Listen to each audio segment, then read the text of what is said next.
Thank you, Mr. Speaker. It is a challenging time for rural Alberta. Many small towns are struggling and businesses are being hit by the downturn in the economy. I have heard from my constituents in Wetaskiwin-Camrose that one of the challenges small towns currently face is aging infrastructure. These projects require significant investment that rural municipalities often cannot bear on their own. To the Minister of Transportation, what are you doing to help rural Alberta sustain their local transportation infrastructure? Honourable Minister of Transportation.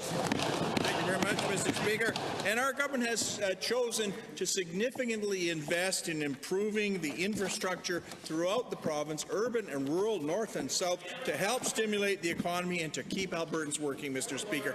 As part of the Alberta Jobs Plan, I'm happy to share that we're planning to restore funding to the Strategic Transportation Infrastructure Program, or STIP, after it was defunded by the previous government. Mr. Speaker, $35 million in STIP funding is going to be made available in 2017 if the budget is approved, Mr. Speaker, and I'm looking forward to elaborating in my next question. First supplemental.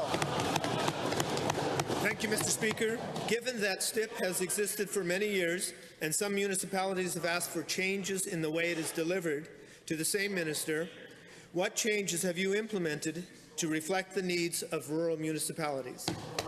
Honourable Minister. Thank you very much, Mr. Speaker. Well, Mr. Speaker, this program will allow local and rural municipalities to invest in local bridges, local resource roads, and community-owned publicly used airports. We consulted with multiple stakeholders, including my attendance at a workshop at AAMD and CNRH in March, and we have increased the eligibility for airports for lighting, and we have increased the eligibility for resource roads. Thank you, Honourable Minister. Second supplemental. Thank you, Mr. Speaker.